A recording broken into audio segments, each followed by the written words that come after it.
Neemias e também de Esdras, que é o escriba, o homem da palavra, o homem da lei, mas podemos dizer que eles são bem-sucedidos na sua tarefa. E aí nós chegamos no verso até o capítulo 6, o início do capítulo 7, nos falando e concentrando o texto nessa reedificação dos muros, das portas de Jerusalém. E aí você tem uma genealogia no capítulo 7, bem extensa. E aí no capítulo 8, como que num divisor, da história, a gente vai encontrar o Neemias, Esdras e outros homens resgatando o que há de mais precioso para aquele povo, na vida daquele povo, resgatando a palavra de Deus e as práticas nela encerradas, as instruções do Senhor, os mandamentos do Senhor, a história do Senhor com aquele povo. E aí você vai, se você se dedicar à leitura de Neemias, e eu digo a você, você vai gastar um pouco mais de 1 hora para ler esses 13 capítulos, e você vai ver como a palavra de Deus tem um impacto na vida daquele povo, transforma aquele povo que estava tão distante dessa palavra, e inclusive da sua própria língua. O que estes homens que você ouviu aí na leitura do presbítero André estão fazendo, ao ensinar o povo, é também traduzir aquela palavra do hebraico para as línguas que eles estão naquele momento vivenciando, porque até o hebraico havia se perdido e quase que se perde também nesse Estado de Israel moderno. O hebraico que hoje é falado em Israel não é o mesmo hebraico bíblico, é o hebraico mais moderno, e não foi com pouca luta que ele foi resgatado agora na década de 60, quando do restabelecimento do Estado de Israel. Esse texto, irmãos, é um texto que nos anima nesse tempo de reconstrução, nesse tempo de recomeço, de retomada. Por onde nós devemos começar quando queremos de fato reconstruir algo que se perdeu, retomar algum projeto outrora abandonado, principalmente quando esse projeto tem a ver com a obra do Senhor em nossas vidas. Esse texto, então, abre nos dizendo que, chegando o 7º mês, outubro, e estando os filhos de Israel nas suas cidades, todo o povo se ajuntou como um só homem na praça, diante da porta das águas, e disseram a Esdras, o escriba, que trouxesse o livro da lei de Moisés, que o Senhor tinha prescrito a Israel. O livro da lei de Moisés. Esta era a palavra de Deus. Hoje nós temos o privilégio de termos não só o livro da lei de Moisés, nós temos os profetas, nós temos a poesia hebraica, nós temos os evangelhos, temos as cartas paulinas. Este era o livro que eles tinham na mão, que eles estavam desejosos que fosse lido, que fosse trazido de novo, para que a voz de Deus falasse novamente aos seus corações. E o livro foi trazido, e o livro foi lido. Era o dia 8 de outubro, e do verso 2 diz que o sacerdote Esdras trouxe a lei perante a congregação, homens, mulheres, todos que eram capazes de entender o que ouviam. Era o ensino e a tradução ao mesmo tempo. E ele leu ali no livro. E todo o povo tinha os ouvidos atentos ao livro da lei. Há uma descrição dos homens que estão ao lado, tanto do lado esquerdo como do lado direito, e o texto nos deixa claro que essa leitura fazia parte de um momento, de um ajuntamento solene, um culto ao Senhor.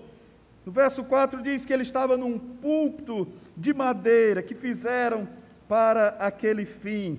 E ele abriu o livro à vista de todo o povo, porque estava acima dele, e todo o povo se pôs de pé. E ele leu esse livro desde a alva até por volta do meio-dia. Se queremos, irmãos, recomeçar, se queremos de fato não permitir que tempos como esse, difíceis, encerrem carreiras tão promissoras, carreiras convocadas pelo próprio Deus, se queremos que tempos como esse, perturbadores, difíceis, não encerrem um testemunho que Deus mesmo colocou no nosso coração, assim como Ele fez com os apóstolos quando estava voltando aos céus, fez dele testemunhas. Vocês são minhas testemunhas. Não fiquem aí discutindo tempos ou épocas, não fiquem querendo entender sobre tempos ou épocas, isso pertence ao Senhor.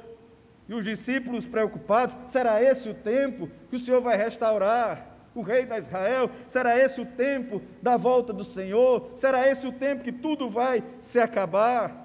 E o Senhor Jesus disse a eles, não compete a vocês conhecer tempos ou épocas, não fiquem perdendo tempo com isso, mas vocês receberão poder ao descer sobre vós o Espírito Santo, e vocês serão minhas testemunhas, tanto em Jerusalém, Judeia e Samaria.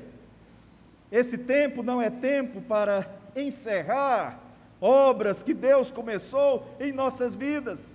Só Ele encerra a obra que Ele começou. Aquele que começou boa obra em nós, Ele há de completá-la até o dia do Senhor. Ele começou uma obra na vida deste povo. Esse povo desobedeceu ao Senhor. Esse povo foi levado ao cativeiro algumas vezes. Esse povo experimentou escravidão, fome, sofrimento. Mas Deus não estava encerrando ali a história daquele povo. Ele levantou Neemias, levantou Esdras, pôs a sua mão sobre eles, e como é bonito, como ele declara algumas vezes nesse texto, e a mão do Senhor estava sobre mim, a mão do Senhor estava comigo. Ele não encerrou a história daquele povo, pelo contrário, ele de novo abre uma estrada onde não há nada, ele de novo soterra o vale, ele de novo coloca este povo em condição de testemunhar às outras nações acerca do seu nome, e esse testemunho começa com a palavra de Deus proclamada, testemunhada e pregada. A palavra de Deus tem uma importância crucial na nossa vida, e em tempos como esse, nós somos desafiados a crer, a viver, a experimentar e a proclamar ainda mais esta palavra. Todos nós, ainda que todos não possam subir neste púlpito de madeira, mas há um púlpito diante de você. A sua vida é um púlpito de onde deve sair uma palavra de testemunho, uma palavra de verdade, uma palavra que aponte Cristo Jesus, sem falsificações, um Cristo sem ilusões, um Cristo e o seu evangelho verdadeiro. A sua vida é um púlpito aberto, é um púlpito de onde deve emanar a palavra de Deus. O texto nos fala de reconstrução, de restauração, e a palavra de Deus não podia de maneira nenhuma continuar longe deste povo esquecida, mas o povo tinha os ouvidos atentos a esta palavra, queria ouvir acerca dos feitos de Deus, da história de Deus com o seu povo. E o que vai acontecer, irmãos, depois, que não é bem o alvo da nossa meditação hoje, mas se você ler os outros capítulos, 9, 10, até o capítulo 13, olha que resumo da história de Deus com esse povo, a começar da criação, passando pelo cativeiro egípcio. Esse povo é tocado pelo Senhor, há um senso de pecado, né, que o povo experimenta quando tem conhecimento da palavra de Deus, quando se depara com Deus, eles caem na real, eles de fato descobrem quem eles são, eles confessam o seu pecado, choram, e eles vão relembrando no livro da lei de Moisés aquilo que Deus fez, os atos poderosos de Deus. Fizeste sinais e milagres contra Faraó e seus servos, e é assim, dividiste o mar perante eles. E alguém ainda não gosta da história, e tem gente que não gosta de estudar a história bíblica, acha que a história dos atos de Deus não servem para nada, e tem alguns ainda que têm a audácia de abandonar o Antigo Testamento, e dizer que o Antigo Testamento não tem mais nada a dizer para uma geração pós-moderna. Que equívoco! O Antigo Testamento é palavra de Deus. Jesus está ali sendo apresentado pelos profetas, Jesus está sendo apresentado nos Salmos, na poesia hebraica. Jesus está desde o capítulo 1 do Gênesis. No princípio, criou Deus os céus e a terra. Não podemos abandonar nenhuma letra da Escritura, quanto mais um livro inteiro, quanto mais toda essa coleção de 39 livros que falam ao nosso coração, que nos transformam, que nos convencem que somos pecadores, que nos fala acerca do Criador e de sua criação. Restaurar o papel fundamental da palavra de Deus na nossa vida e na vida da igreja. Jamais trocar essa palavra por atrações fúteis, efêmeras. Jamais trocar a importância da pregação, do ensino, da aplicação e da prática da Escritura para tempos tão confusos, tão difíceis, tão relativos como estes. Esdras abriu o livro à vista de todo o povo. E depois que ele leu, então a palavra de Deus, no verso 6, nos diz que Esdras bendisse ao Senhor, o grande Deus. E todo o povo respondeu: Amém, Amém. E levantando as mãos, inclinaram-se e adoraram ao Senhor com o rosto em terra. A palavra de Deus produziu no coração daquele povo adoração. O que nós viemos fazer aqui nesta noite? Nós não viemos à casa de Deus dizer para os outros que nós somos mais corajosos do que eles. Nós não viemos à casa de Deus para dizer para aquele nosso irmão e a nossa irmã que está na sua casa, com a sua família, talvez ainda atemorizado, ainda enfraquecido, talvez ainda com receio. Nós não viemos para cá para dizer que somos melhores do que eles, que somos mais corajosos do que eles. Nós não viemos aqui também para ouvir uma palestra de um coach cristão, que diga para nós que nós temos dentro de nós um potencial, que precisa ser acionado, disparado. Não. Nós não viemos aqui para outra coisa, senão adorar o Senhor. E adorá-lo por causa da sua palavra, que nos diz que Ele é misericordioso, que Ele entregou a sua vida, que Ele é todo amor, e o seu amor enviou o seu Filho ao mundo para morrer por nós.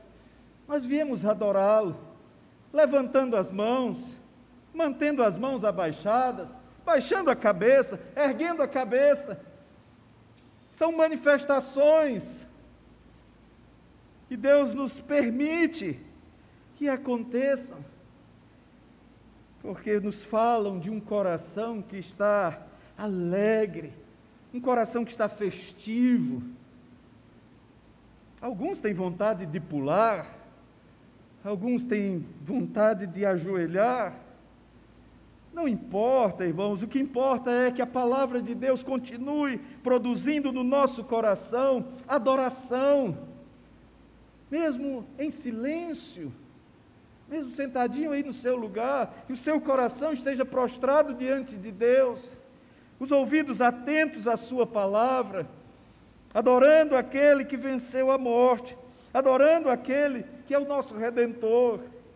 O povo adora com o rosto em terra, é o corar de vergonha.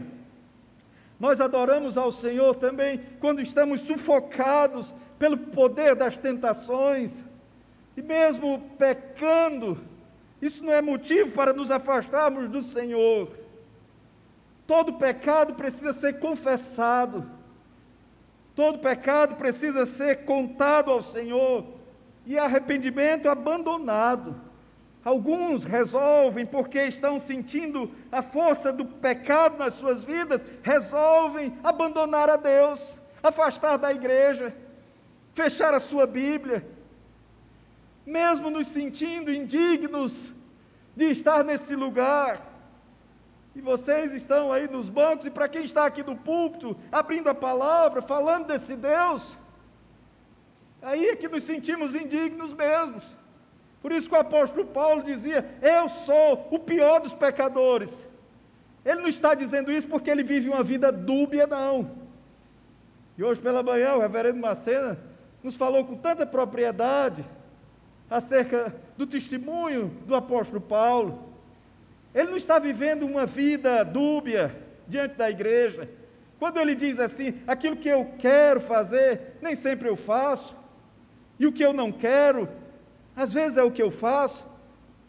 Ele não está se apresentando à igreja e tentando passar para a igreja uma imagem que ele não tinha, não. O que ele está dizendo é o seguinte: não tem ninguém na igreja que está recebendo de Deus revelações que eu estou recebendo. Há outros apóstolos, claro, há homens santos, há líderes, mas Paulo é um desses que Deus está usando, e não é à toa que hoje metade do Novo Testamento são palavras que Deus revelou, inspirou ao seu servo. O fundamento da nossa doutrina cristã está todo ali.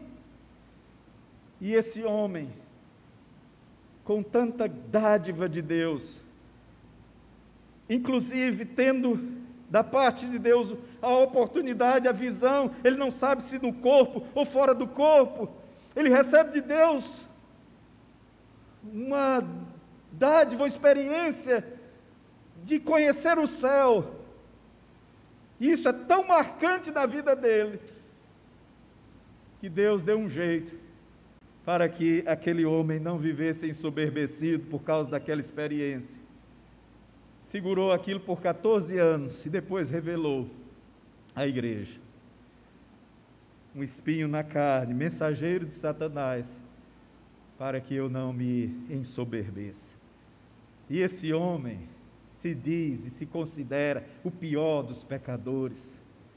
Mesmo recebendo tudo isso de Deus, mesmo tendo experiências que nenhum outro está tendo, mesmo falando línguas, como ele diz, não há ninguém nessa igreja de Corinto que fale outras línguas como eu falo, mas eu prefiro falar e vocês entenderem, do que falar e vocês ficarem sem entendimento.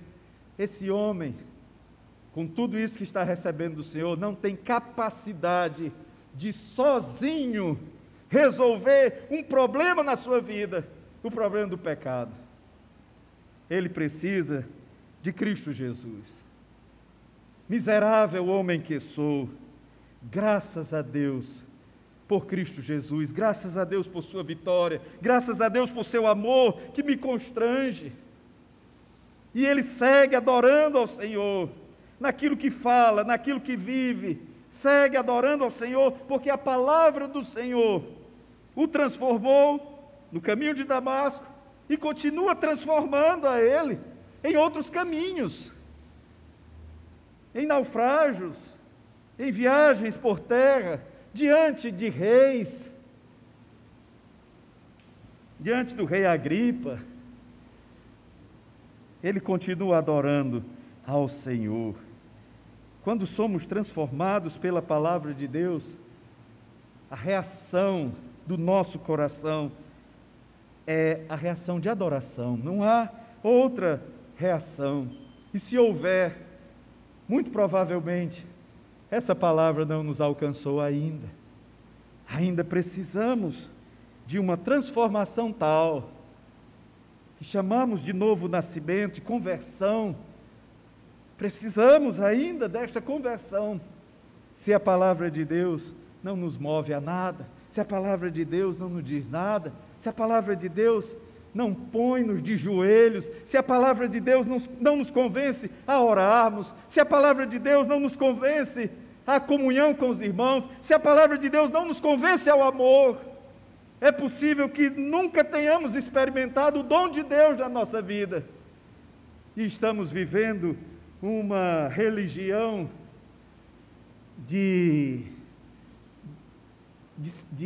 uma religião como um clube social. Estamos vivendo uma religiosidade vazia, frustrada. A palavra de Deus alcançou aquele povo e o povo respondeu amém. Sim, é verdade. Amém não significa só assim seja. Amém também significa é verdade. Sim, tudo isso que você leu, Esdras, é verdade, assim seja, amém, amém.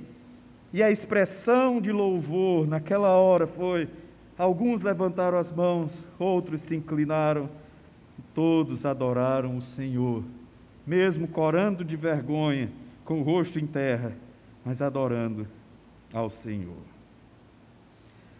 O texto vai prosseguir, então, nos mostrando o que está acontecendo naquele momento. Os levitas ensinavam o povo na lei, leram no livro, na lei de Deus, claramente, dando explicações, de maneira que entendessem o que se lia. Há uma dificuldade aqui com a língua, se já não bastasse a dificuldade própria do texto, há uma dificuldade com a língua, mas eles estão fazendo o povo entender. Há uma preocupação não só com aquilo que está sendo dito, mas com o que está sendo entendido. Quando você proclama o Evangelho, não pode deixar dúvidas daquilo que você crê.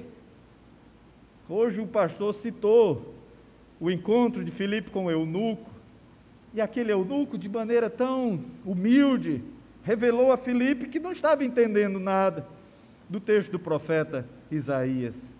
E há uma obediência de Filipe, uma dedicação de Filipe, e para o que estava fazendo, e vai ensinar a palavra. Se você pensa em missão todos os dias, saiba que há todos os dias da nossa mão uma missão. Não deixe para pensar nos missionários só em agosto, quando a igreja dedica agosto, mês das missões. Não deixe para pensar em missionários só quando se falar aqui na igreja perseguida. Não deixe para pensar nas missões e nos missionários quando vier um aqui na igreja. Não precisa vir um missionário aqui para dizer para nós que nós todos somos missionários. E que todos os dias temos diante de nós uma missão. Se não somos missionários, somos um campo missionário que precisa ser evangelizado. Não tem meio termo. E qual a minha missão, pastor? Eu não sei ainda. Eu não fui revelado, eu não tive uma experiência como o apóstolo Paulo. Um anjo ainda não desceu para me dizer, não precisa nada disso. A nossa missão está diante dos nossos olhos. Explicar ao povo o que este livro está dizendo. Explicar a todos quantos quiserem ouvir o que esta palavra tem de importante nas nossas vidas, qual a sua importância nas nossas vidas. Por que nós nos debruçamos diante dela? Por que nós morreremos por ela, se preciso for? A primeira missão de um missionário é explicar a palavra de Deus. Se não for essa a sua motivação, ele está no caminho errado, equivocado. Eles estão fazendo o povo compreender o que está sendo lido. Há adoração nos seus corações, mas ainda mais nesse texto. A palavra de Deus produz no coração deste povo misericórdia. Neemias diz para este povo: olha, nós já choramos demais. Choramos no dia de chorar, e há o dia do choro, o pão das lágrimas, o dia do lamento, a noite tenebrosa, o vale mais escuro do que a morte. Esses dias chegam como uma roda gigante, nem sempre estamos no topo, temos de passar pelos vales, mas Neemias vai dizer ao povo: já choramos demais, o tempo de chorar está passando. Esse dia é um dia consagrado ao Senhor vosso Deus, não prantieis, nem choreis. Deus já foi por nossas vidas, Deus já veio ao nosso encontro, Deus já operou um milagre tal, os muros estão reconstruídos, a sua palavra chega ao nosso coração. Não prantieis nem choreis, porque todo o povo chorava, ouvindo as palavras da lei. Disse-lhes mais: ide, comei carnes gordas, tomai bebidas doces, e enviai porções ao que não tem nada preparado para si, porque este dia é consagrado ao nosso Senhor. Portanto, não vos entristeçais, porque a alegria do Senhor é a vossa força. Há duas missões aqui para Neemias. Primeiro, lembrar ao povo que o Senhor está restaurando a alegria do seu povo, trazendo de volta à sua casa, trazendo de volta a Jerusalém.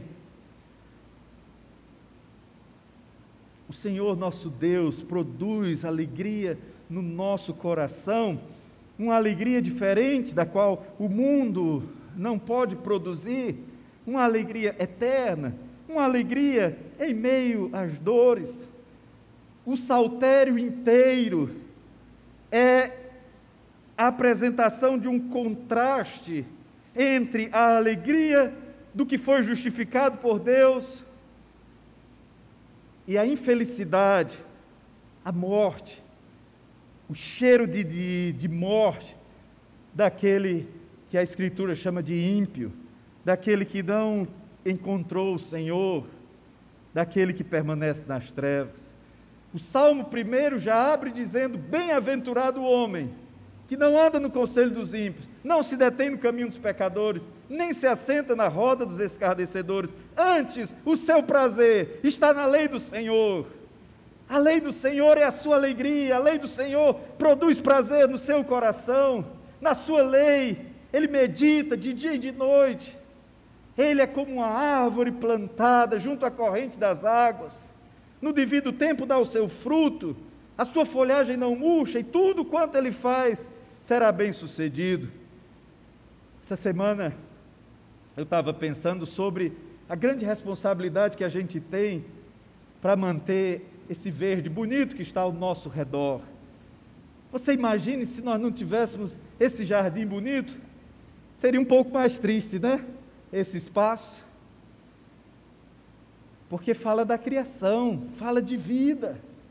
Tudo está verdinho, como é bonito, e Josué deve ter visto muito isso, e todos vocês, quando a gente viaja por estes sertões, como é bonito ver tudo verdinho, né, Hernani?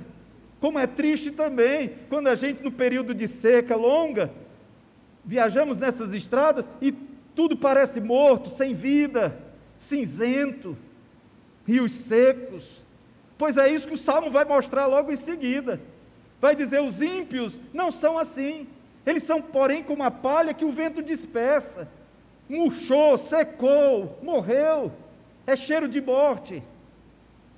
Por isso os perversos não prevalecerão no juízo, nem os pecadores da congregação dos justos, pois o Senhor conhece o caminho dos justos, mas o caminho dos ímpios perecerá. E o saltério vai assim até o Salmo 150, quando ele vai encerrar a coleção da poesia hebraica com a convocação: todo ser que respira, louve ao Senhor, adore ao Senhor, louvai ao Senhor os céus, louvai ao Senhor o firmamento, louvai ao Senhor no seu santuário. E aqui eu abro um parênteses.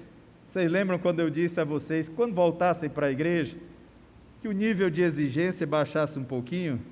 Baixa um pouquinho o nível de exigência aqui com os meninos do louvor. Eles estão sem ensaiar, tá certo? não pode ainda ensaiar. Vai poder agora dessa fase. Não precisa reclamar que os meninos erraram, que o menino... Não, tá certo? Vamos baixar um pouquinho o nosso nível de exigência. Eles estão aqui nos conduzindo no louvor. Todos nós podemos falhar em algum momento. Que Deus continue abençoando vocês e fazendo da vida de vocês um púlpito que anuncia as obras do Senhor.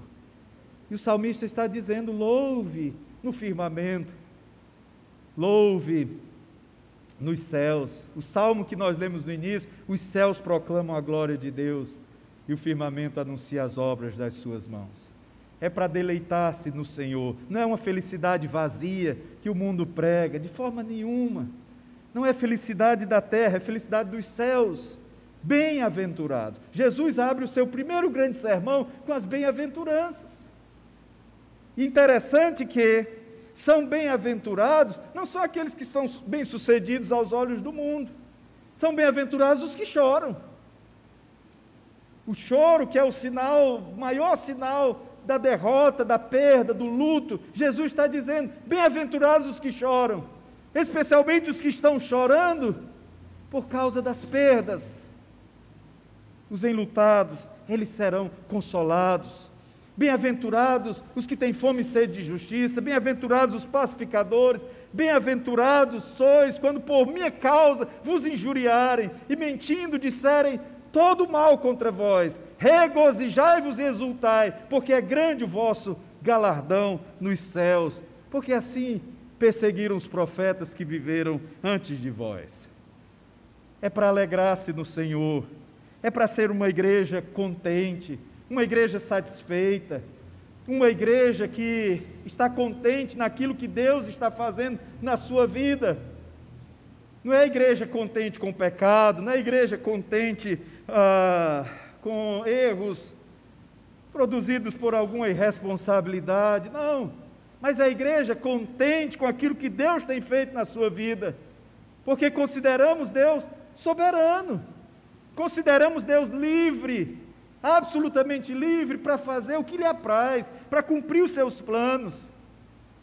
Por isso que o nosso catecismo abre com esta pergunta: por quê e para que Deus nos criou?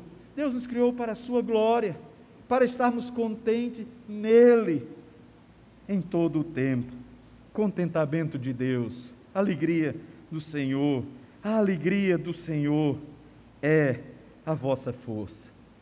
Um povo que passou anos contristado, lamentando, os cânticos já não fluíam no seu coração, harpas penduradas, tristeza, dissabores. Agora é exortado a parar de prantear, mas contentar-se com a palavra de Deus. As palavras da lei produzem contentamento no nosso coração.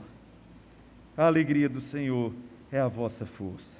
E por fim, o texto nos apresenta um povo que está sendo exortado por esta palavra a ser um povo misericordioso. Deus é misericordioso para conosco. E Jesus disse: misericórdia eu quero, não sacrifício.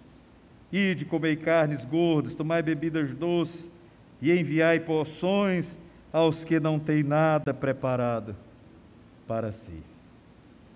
Uma outra missão que esse texto nos encerra, para um povo que está retomando a sua vida na sua cidade, para um povo que reconstruiu seus muros e agora está preparado também, sendo preparado por Deus para restaurar a sua adoração, as festas, como vai se seguir a festa dos tabernáculos, que eles descobrem pela Escritura que era a ordenança do Senhor.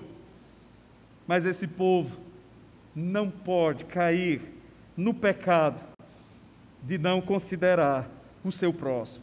Não pode acontecer aqui o que aconteceu em Sodoma e Gomorra, que nós só nos lembramos dos pecados sexuais e não observamos que aquela cidade se tornou uma cidade violenta, uma cidade injusta, uma cidade opressora, e por isso também experimentou a pesada mão de Deus.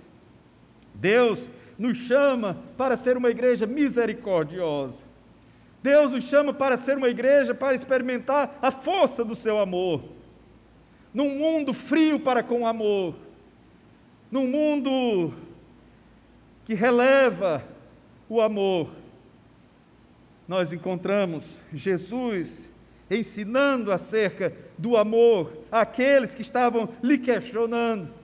Como é isso de amar ao próximo, amar ao inimigo? Jesus lhes explica com uma palavra, uma parábola, que qualquer criança poderia compreender. Naquela parábola, Jesus nos apresenta um homem que, por não ter amor, quase assassinou aquele samaritano, o espancou, roubou o que tinha, e o texto nos diz que ele ficou de uma tal forma, num estado quase amortecido, ficou desacordado. Ali está a falta de amor, a falta da misericórdia. O texto nos apresenta um levita e um sacerdote que viram aquela cena, mas porque eram frios no amor, não fizeram nada. Falta de amor, frieza de amor, não transformam, não abençoam, não revelam misericórdia. Mas Jesus mostrou que há a força do amor. Quando o samaritano, melhor dizendo, o samaritano que socorreu, pela força do amor e da misericórdia, aquela vida foi salva, foi socorrida, recebeu assistência. A força do amor mudou uma história, reconduziu alguém ao seu lar, testemunhou da graça e do amor de Deus. Uma igreja que testemunha do amor de Deus é uma igreja que ama ao seu irmão, é uma igreja que acode o próximo, é uma igreja que socorre os que estão despreparados. Havia, segundo o texto, algumas famílias que não tinham nada preparado para si. Pasmem, havia nesse povo em reconstrução ambiciosos, juízes ambiciosos, que estavam se apoderando, já tinham o suficiente, estavam se apoderando ainda daquilo que não lhes pertencia, trazendo pobreza, fome no meio do povo. E o que Neemias está dizendo: olha, vão comer. Isso é um sinal da graça de Deus. Isso é um sinal da providência de Deus. Mesmo antes de Deus pesar a mão sobre o seu povo, por 40 anos naquele deserto, Deus providenciou o maná, Deus providenciou as codornizes. Deus sabia que aquele povo não podia passar sem o alimento, sem a água, senão perecia todo mundo ali em poucos dias. E Deus mostra um sinal da sua provisão. Esse sinal está aqui também nesta mesa. O que vamos daqui a pouco experimentar, comer, provar, vamos experimentar da graça de Deus, vamos experimentar do amor de Deus, vamos experimentando estes elementos que estão diante de nós, tão comuns, mas que foram separados para esse tempo de adoração, nos lembrando que Deus é nosso provedor. Nós não queremos apenas a provisão, queremos acima de tudo o provedor. E aquele povo é comissionado, exortado, convocado a socorrer os que estavam despreparados. Este é dia consagrado ao nosso Senhor, portanto não vos entristeçais, porque a alegria do Senhor é a vossa força. Quando você vem à igreja adorar, não preocupe apenas com a sua roupa, né? Não preocupe apenas com o que vai acontecer no templo, se a liturgia está bem montada, se os meninos ensaiaram, se o pastor vai trazer um sermão incrível, se eu vou ouvir uma aula de escola dominical como eu nunca ouvi. Não preocupa só com isso, não. Se preocupa também com o teu irmão. Fica atento a orar pelo teu irmão. Fica atento à comunhão. fica atento ao que está se passando ao seu redor. Não seja indiferente às necessidades uns dos outros. Não seja indiferente à mutualidade que acontece, irmãos, quando Deus nos reúne enquanto família. Quando a gente põe no boletim a chamada da oração, não sei se você já reparou, a chamada da oração é um texto bíblico. Orai uns pelos outros. Isso aqui não é palavra nossa, é palavra de Deus. Está lá no livro de Tiago, capítulo 5. Orai uns pelos outros. Não sei se você lê esta sessão, não sei se você traz algum nome, não sei se você repara, por exemplo, que tem nomes aqui que já vêm há mais de um ano nesta lista. Irmãos que muitas vezes estão despreparados, não é só falta de saúde, às vezes é falta de ânimo, falta de recursos, falta de um trabalho. O texto nos comissiona a sermos mais atentos à misericórdia que Deus espera de nós. Há alguns que não têm nada preparado para si. Os nossos irmãos que vivem nessa luta aí na área da administração, que são empreendedores, que lideram, né, em grandes corporações, estão nos dizendo: vamos enfrentar dias difíceis, dias de recessão, vamos enfrentar dias de desemprego ampliado. Essas são as previsões. Se vão se concretizar ou não, ninguém sabe. Mas o que importa é que, mesmo que na falta desses recursos, na falta desse socorro, nos lembremos que o Senhor nos dá este mundo também como uma oportunidade para um testemunho de misericórdia. O Evangelho é o Evangelho da misericórdia. O Evangelho é o Evangelho da oração. O Evangelho é o Evangelho da doação. É o Evangelho do socorro. É o Evangelho da força, do amor, que não mede esforço para socorrer o caído, o aflito e o angustiado. Então, todo o povo se foi a comer, depois que os levitas mais uma vez fizeram calar o povo. Calai-vos, este é o dia santo, não estejais contristados. Que a sua adoração seja uma adoração que expresse a alegria do Senhor. Essa é a vossa força. Então todo o povo se foi a comer, a beber e a enviar porções e a regozijar-se grandemente, porque tinham entendido as palavras que lhe foram explicadas. O texto começou com a palavra, o texto terminou com a palavra. Eles entenderam a palavra que lhes foi proclamada, pregada, explicada. Essa é a nossa maior oportunidade e é ao mesmo tempo o nosso maior problema. Tem gente que acha que o seu maior problema é a palavra que não é compreendida, mas não. A nossa maior oportunidade é a palavra que é entendida, compreendida. E ela é o nosso maior problema. É a grande oportunidade quando nós nos rendemos a ela e vivemos por ela e cremos nela como verdade. E é o maior problema quando nós a rejeitamos, quando nós acreditamos que ela não faz mais sentido, quando nós a rejeitamos, ela se torna um grande problema, o maior problema de alguém, quando, compreendendo a Escritura, rejeita essa Escritura. Como disse um homem do passado, o que me perturba não é a palavra que eu não entendo, o que me perturba é exatamente a palavra que eu entendo. Essa é a que me perturba. Mas esse texto, nesta noite, não é para nos perturbar.